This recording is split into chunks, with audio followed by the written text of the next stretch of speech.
Today, I am so excited to get to be here with Kate. Welcome. I'm so happy to have you here. Thank you, Marci. I'm so happy to be here. If you are feeling that scarcity and fear and lack, what do you do? Basically, when our body feels contracted and we're feeling scarcity and fear and heart racing and pit in the stomach, our nervous system is saying, I'm scared. So you want to learn to stop and say like, oh, I'm scared. Good to know. And then step 2 is to signal safety. Then number 3 is to solve. What are 3 things that you did to allow yourself to continue in this experiment in ease, if you will? Number 1, it is knowing this truth. Any way we want to feel that we think getting what we want is going to make us feel is available to us right now without anything changing in our circumstances at all. Then number 2 is full sensational living. Number 3 is very practical. Number 3 is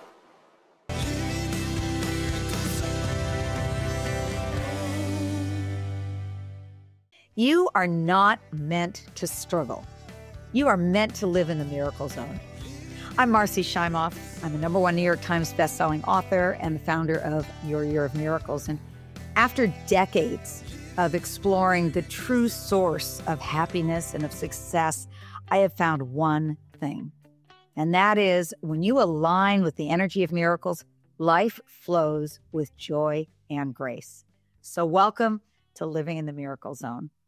And today I am so excited to get to be here with a new friend whom I've known of for many years, but I just got to connect with a couple months ago for the first time.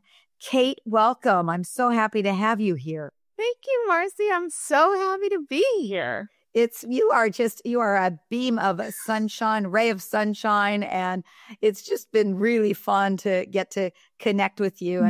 And so let me introduce you to everyone who's listening today, the amazing Kate Northrup. Kate is she uses a neuroscience-based method to help people heal their relationship with money. And oh my God, I hardly meet anybody who doesn't need a healing with their relationship with money.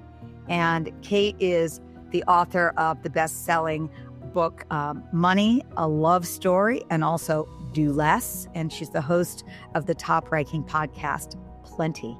And Kate's work has been featured in the New York Times, Oprah Daily, The Today Show, Harvard Business Review, and much, much more. And Kate is living now with her husband and her business partner, both in one, a husband and a business partner together, as well as their wonderful daughters.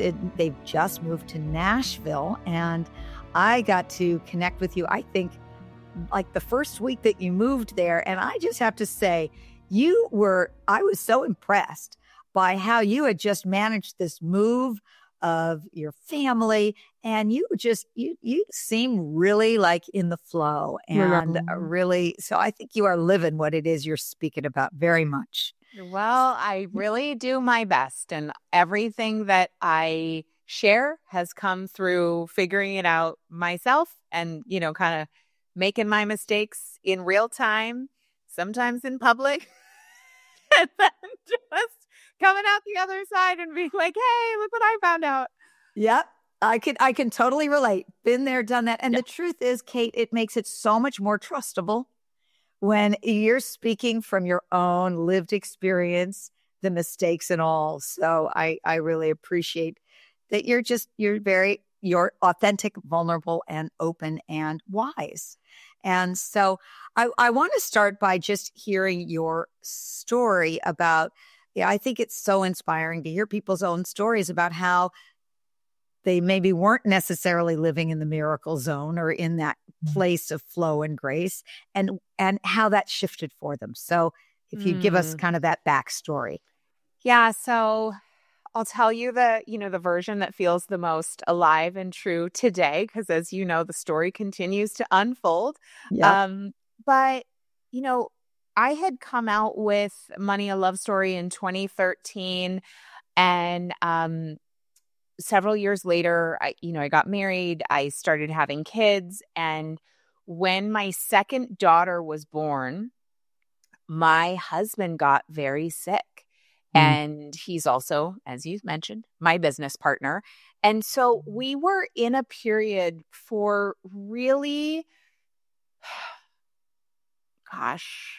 5 years off and on of him being debilitatingly ill with something that is called red man syndrome or topical steroid withdrawal. So I won't get into the details, but because it's too gross and horrifying, but ultimately, he would just drop 40 pounds in 1 month and not be able to stand up, and his skin would be falling off over and over again. Oh, my gosh. And then during that period of time, he broke his knee in a biking accident. And then a little bit later, he got hit by a car and couldn't walk. So it was just this real season of intense trials and feeling so squeezed in terms of my capacity as a mom, as a business owner, as honestly, as a money maker, right? Our company is our family's livelihood.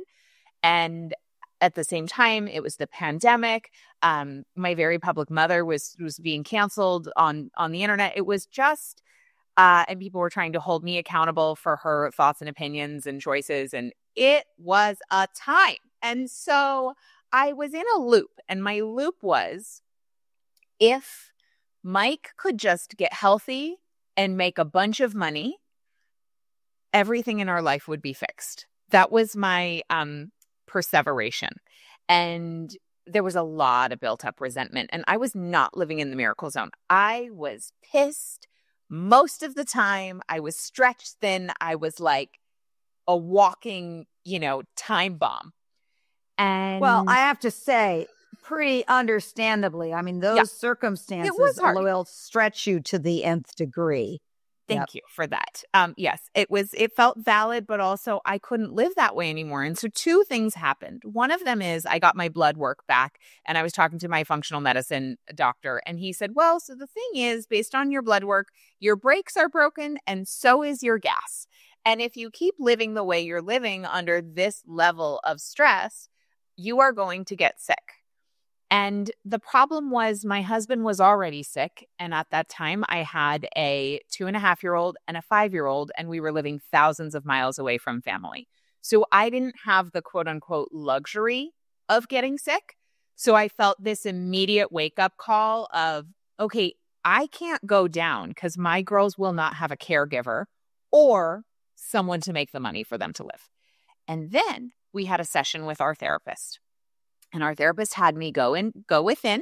And as you know, the body never lies because our unconscious does not know the difference between if something is actually happening or if we're imagining something is happening. So it's an incredible tool. That's why visualization is such an incredible tool. And he had me imagine that Mike had just walked in the door and said, okay, so I just made $10 million. And for the foreseeable future, you don't need to do anything anymore. We're good. And David, our amazing therapist, said, now, how do you feel, Kate? What are you noticing? And of course, one would expect that I felt relief, elation, joy, relaxation. But what I actually felt shocked me, because what I actually felt was a sense of like I flatlined and kind of like I was dead inside. And it was not a pleasant feeling. It was not what I expected. And so with some further unpacking, what I realized is that without stress and pressure, I didn't feel alive. And I had created my whole life to use stress and pressure as my primary fuel source to feel alive, to fuel my life. And I didn't even know who I would be if that went away. And so I was experiencing the promise of actual financial abundance as a threat to my survival. So I just have to stop you for a moment because I cannot tell you how much I have related to that as well. In the past, I grew up feeling like if you weren't struggling, then it wasn't okay to, that pressure, stress, and struggle was the way to be able to enjoy life. And I think this is a belief that I'm sure a lot of people who are listening can relate to as well. And it's, it's not something that you consciously think. It's something that it's just, I think, so endemic in how in our culture. So, okay. So how'd you get out of this? I'm so glad you said that. Yes. And whether it's in relationship with money, like it was in my story, or with something else, I agree with you. It is endemic. And so I knew I had to change something.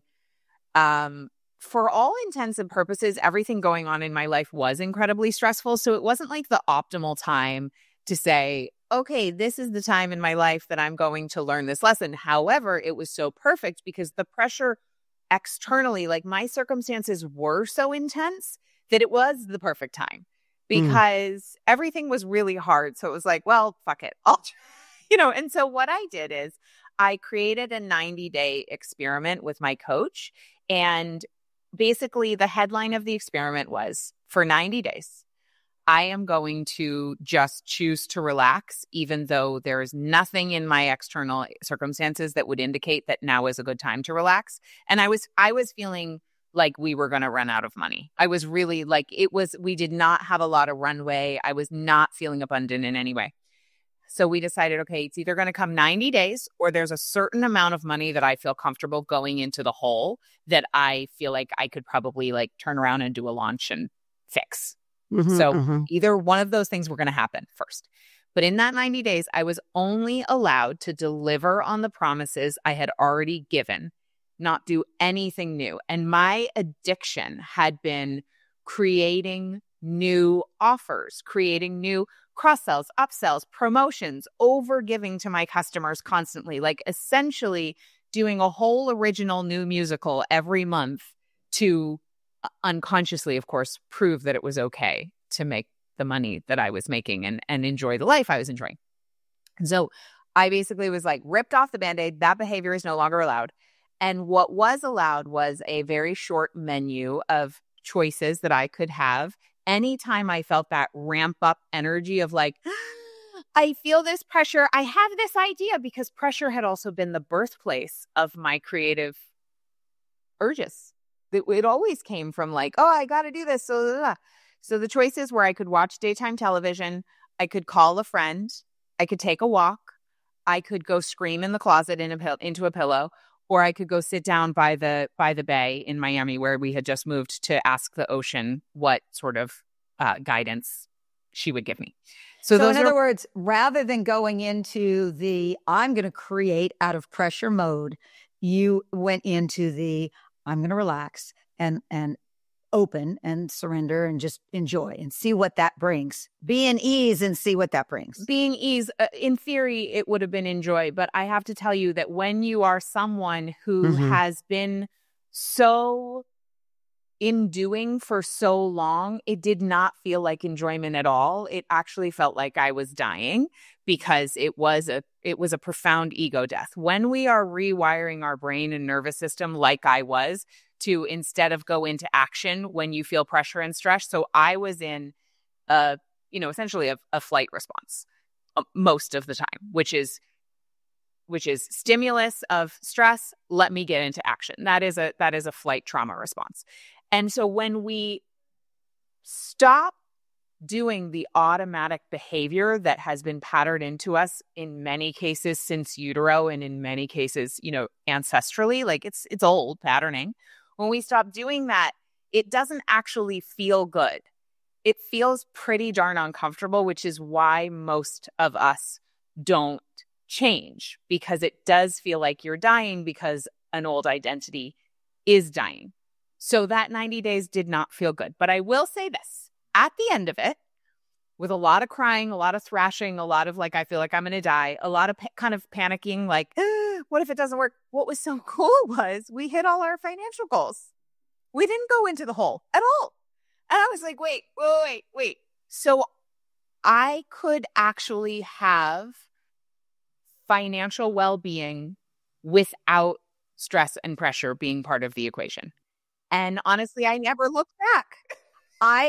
Okay. So this is just an amazing story. You have me on the edge of my seat, because I do think that this is something that so many people struggle with, and I've certainly been there. So number one, how did you know that just because it happened that time, it would happen in the future? And my other question is, how did you not go into it's one thing to relax, or it's one thing to create this new experiment. I years ago, I actually bought the URL for something called an experiment in ease. Oh, I love that. Because I always had created from struggle, and I wanted to see what would come out of an experiment in ease. And actually, it's something that so this is a very interesting and relevant conversation to me. But what I'm wondering is, how did you not feel guilty in receiving, because that's part of that whole pattern. So the guilt, and then how did you not go into fear that, okay, well, that happened one time, I was just lucky. What about next time? Well, I mean, I'm always going to be honest. The reason I didn't feel guilty in receiving is that my life had been such a shit show that I felt like I deserved a break. Yes. Okay, good. No, that's been something I've worked on later. And I'm actually currently really in a season of expanding my capacity to not only receive, but become a conduit and allow the overflow to go into blessings beyond my own life. And that's been a really beautiful practice because my life got a lot easier. And then shortly after this happened, the 90 days, within 5 months was actually when Mike got hit by the car. So I said it happened before, but it actually happened after. So I'd come through this season, I had this big revelation, and then we were about to go into a launch and my husband got hit by a car. And we did need that launch seasonally in our business. Like, we were running out of cash runway. I've also changed my business model, so that's less of an issue. We can talk about that. But anyway, I was given such a beautiful opportunity to be like, how about now? How about with your husband in 2 surgeries in 1 week in a trauma center? When you're running out of cash runway again and you've just had to fire 5 team members, are you going to find a way to find spaciousness and faith and ease now? So I really got to practice again, and it was profound. So this, to me, by the way, what you're speaking of is living in the miracle zone. It's not that the outside stuff is working. It's that there's this flow, and this flow inside is, like you said, it's just flow. You're the conduit, and then you can ultimately bless others. So I want to know really specifically, like, what are 3 things that you did to allow yourself to continue in this experiment in ease, if you will? Great. Yeah, because the experiment continues. So number 1, it is knowing this truth. Any way we want to feel that we think getting what we want is going to make us feel is available to us right now without anything changing in our circumstances at all. So number 1 is I practice feeling as good as possible, as often as possible. And when I don't feel good, I practice feeling my feelings all the way in and all the way through to clear the pipes. So that was kind of 1 and 2, but it's basically the same thing because we talk a lot about feeling good, but like feeling good can't be available if we're not feeling everything. So I guess number 1 is feel everything. Feel everything through until, a friend of mine once said that anything fully felt will dissolve into love. It does. And joy. And like, I can't even tell you, this is so silly. I got this carpet on Wayfair for my podcast studio in Miami. And now we moved to Franklin. And I put the carpet underneath my desk here in my office. Marci, it feels so good on my toes. This carpet is so soft. It feels so good on my feet. The amount of joy I get from my bare feet on this carpet that I think cost me less than $300 is astounding. And I know I sound sometimes people, I had this like incredible love affair with this bougainvillea tree or plant, bush on my balcony in Miami. I really didn't like our neighborhood. It was like dirty and loud and not safe and da-da-da. But I had this bougainvillea plant and I would talk to her every day and I was obsessed with her. I'm having this love affair with my rug. I am telling you, like, this is my secret, is allowing myself to fully immerse myself in the physical joy, the physical sensation of being alive right now in this moment. And 9 times out of 10, those things are almost free. And that's ultimately where our freedom is. Yeah. If we can just find the joy, the bliss in the whatever little simple things, then you're free because you can find it anywhere with anything. You can find it anywhere. And what's so cool is when we practice that, I call it full sensational living.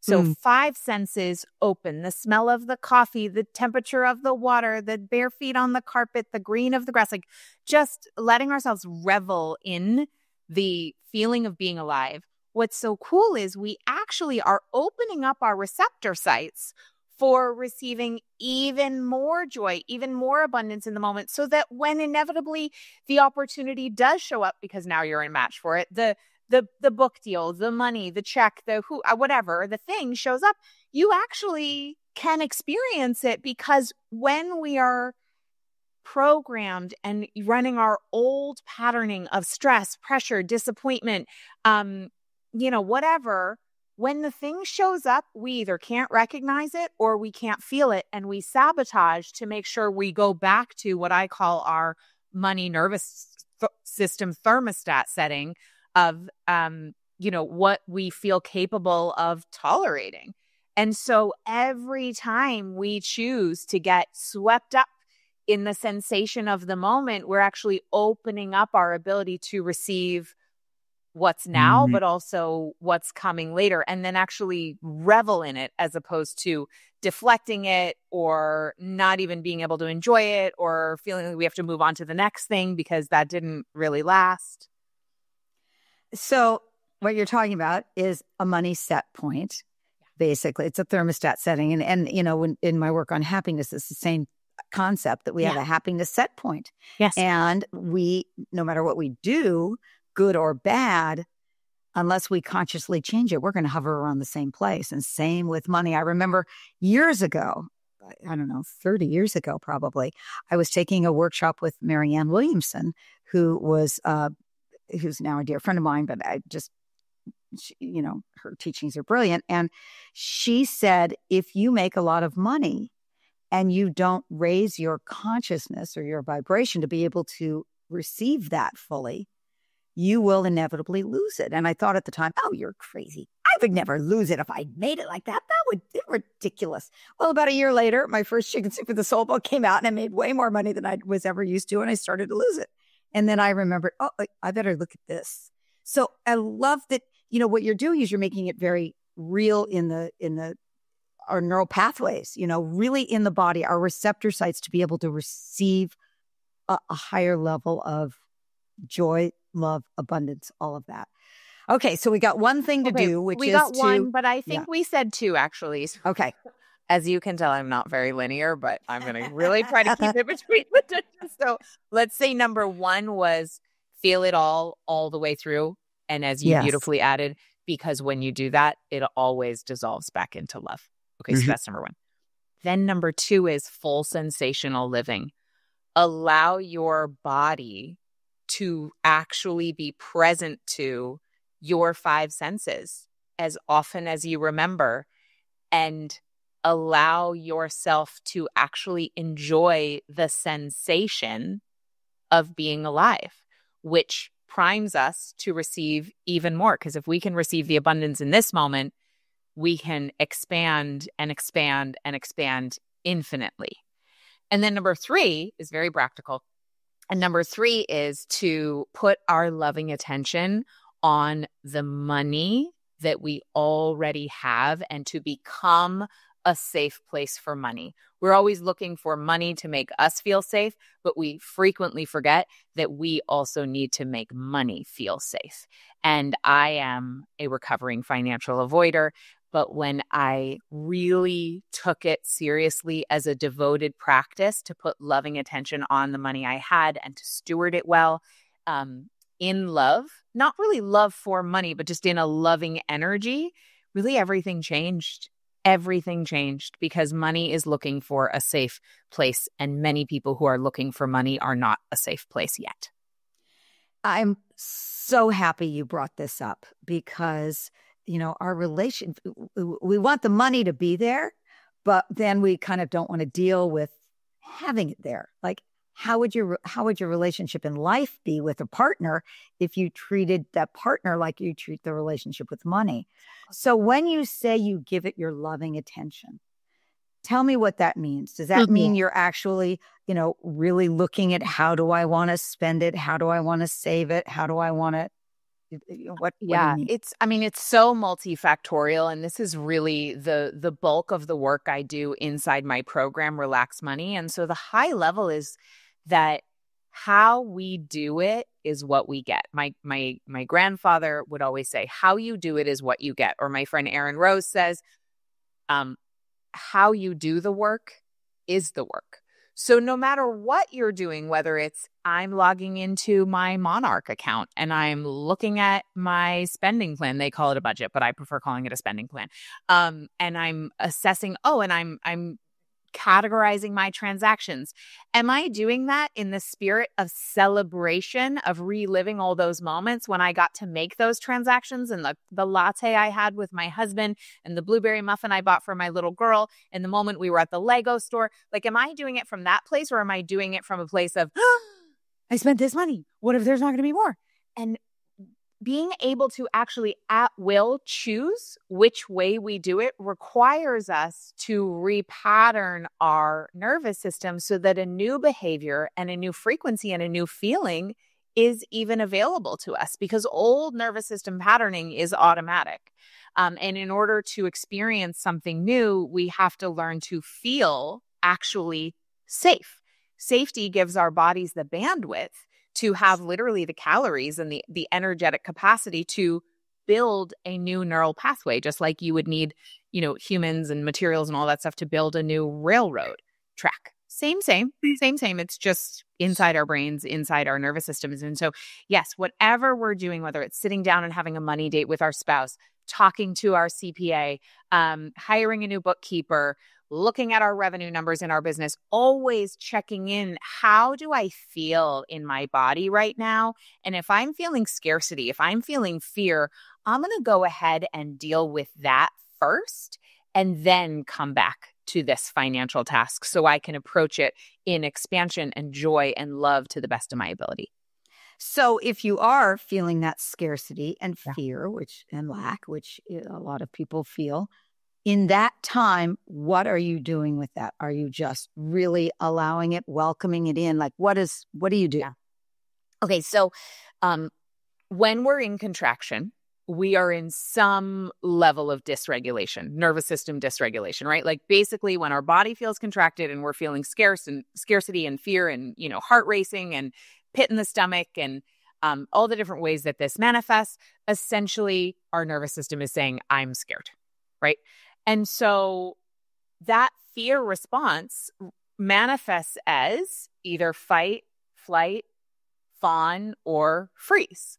And these can be high grade. Like, sometimes you're in a full-on panic and it's obvious, but they can also be low grade. So for example, one of the ways that this can come up a lot, and this is one of my sneaky ones, is a low grade fight response manifests as judgment against ourselves, judgment against others. So when I find that I'm in a judgment loop, like maybe judging my husband, judging somebody else, I have to come back to, there's a part of me that's scared. So when I'm up against an edge of expansion, maybe I've just experienced something really big that was great, a beautiful, stressful thing, right? Maybe some kind of big launch or whatever. I will often unconsciously go into being judgy to come back to that thermostat level that feels comfortable. But the cool thing is, if we can actually, so I have like 3 little steps. So you want to learn to stop and say like, I'm scared. Good to know. I'm having some sort of physiological sensation or spinning thoughts that would indicate that there's a fear response happening right now. And then step 2 is to signal safety. There's a lot of different ways that we can signal safety to our physiological bodies. But what's most important to know is it is not a thought experiment. You cannot think your way into safety. You can't just be like, I am safe. Because if your body doesn't feel safe and you say an affirmation that you are safe, your body will actually experience that as a further threat. And it will go into even more armoring because it's dissonant with the experience, which Yes. is why we don't tell a child when they're crying, you're okay. It's like, no, they're actually clearly not okay. But what we do is we give that child a hug. We can rock them. We can soothingly sing to them or hum or just sit next to them, because that is signaling to the child they are safe through co-regulation. So one of my favorites is a 20-second hug. If you have a dog, you can totally hug your dog, right? If you don't have any living being around, hug a tree, lie down on the ground. That all counts. So 20 seconds will actually shift our nervous system response towards more resonance, towards more capacity to feel safe. So doing something physiologically like that is really important. Then number 3 is to solve. Most often we have a problem and we go right into solution.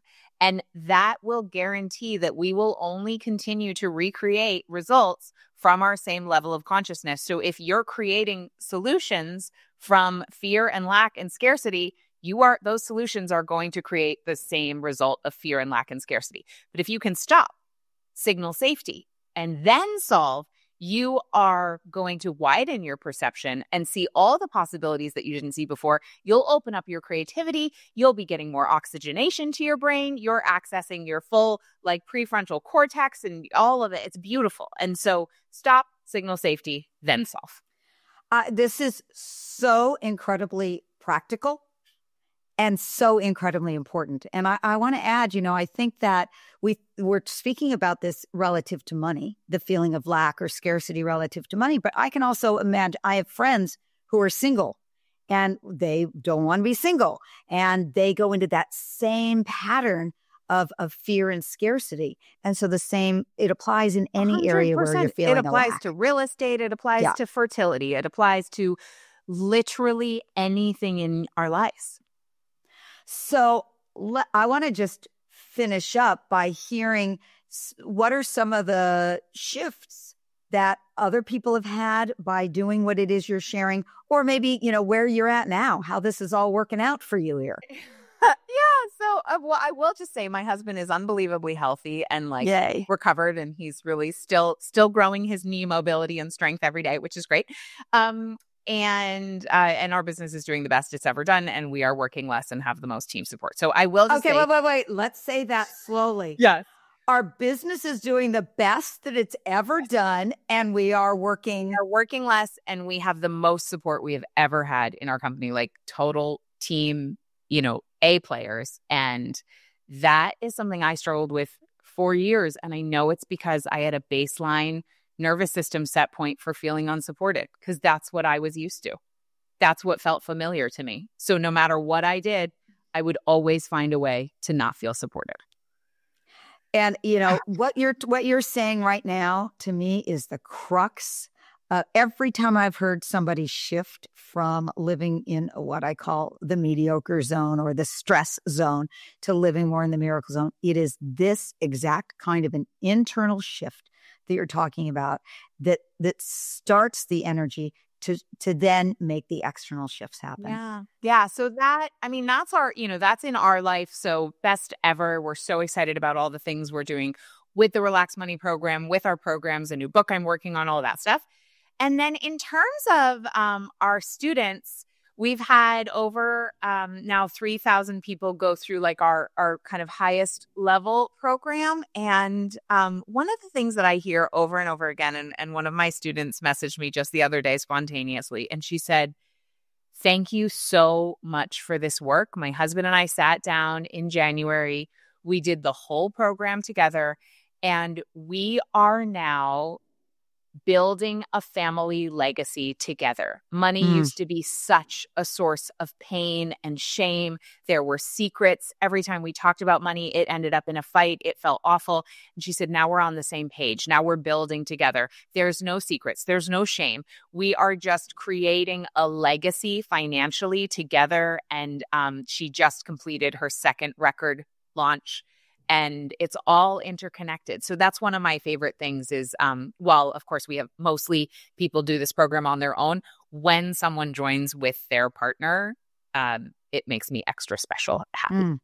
And, as we all know, money can be the biggest source of stress in a relationship. So I think the data shows up that it is the number one source of stress in relationships. So what a great thing. I think I'm going to get my husband to listen to this. That'd be great. Kate, I have so loved this conversation. I mean, I'm just, grinning from ear to ear because it's just, I think it is exactly what the times call for, what the shift in our society. I mean, those of us who are listening to this, who are in this kind of a conversation, are those that are, I think, at the forefront of making shifts so that these aren't the messages that we give to our children. I mean, look at your lucky kids who are getting to learn at a very young age a whole different pattern. Yeah. Thank you. So, and I also want to thank you because you are gifting us from this overflow with the Money Reset, which is an audio that will help us rewire our nervous systems for wealth. So that yes, it will. What you've just talked about is much more effortless. You want to share a little bit about that? Yeah. So the Money Reset is an audio journey that I created. I really like audio. I just love to pop something in when I'm doing the laundry, taking a walk, driving the kids to school, whatever. And so this is a program for free that will allow you to begin to take those first steps to shift your relationship with money, because our money reality does not change until we shift the way we are relating to money. But most people have no idea how to do that because no one ever modeled it, and personal finance experts never talk about it. They just talk about like how to budget, how to pay off your debt, or how to change your mindset. This is not changing your mindset. This is changing your physiological and energetic relationship with money so that the thoughts, the beliefs, and the behavior begin to change on their own. And then, of course, the results change as well. So that's the Money Reset. Brilliant. Well, thank you so much for that. And to get that, we'll give you the link, but I'm going to share it as well. Right now, it's katenorthrup.com/reset. So thank you. I'm really, really happy about that, being able that you're sharing that with everybody. And before we close, do you have any last minute thoughts, words? Yeah. The thing is, I, just like you started this podcast with, I believe we were born to experience abundance. When we look outside at our natural world, abundance and the flow of resources is modeled to us every day in our ecosystem. And we are nature. We are not separate from nature. And so our original blueprint is that of flow, is that of plenty. That's who we actually are. So it's less a matter of learning something new and much more a matter of remembering our original blueprint. And how wonderful that is, that it is our nature. So we just need to go back to what is naturally there for us. And again, Kate, I just really, really loved this. This was eye-opening for me. I'm going to actually go back and listen. And I'm going to close with a quote from the brilliant Kate Northrup, who said, "Modern-day miracles are all around us. If our eyes are open and our hearts are grateful and we stay receptive, they are there for us." And Kate, you showed us how to keep our eyes open and to stay receptive. And so I'm thrilled to be with you. And I'm thrilled that everybody who is joining us and listening to this conversation has come, because if you are drawn to this conversation, it isn't by accident. Something in you is really ready to live more fully in that miracle zone, that place of flow. And I hope that you're feeling uplifted and inspired and more aligned with the energy of miracles. And of course, if this episode has touched you, please share it with someone you love. And also remember, you can download our free gift to you, which is our ebook, Manifest a Life of Miracles, 4 Steps to Living in the Miracle Zone. You can get that at themiraclezonebook.com. And I want to remind us all that miracles aren't reserved for the lucky few. They are meant for you. So I'm sending you so much love. Until next time.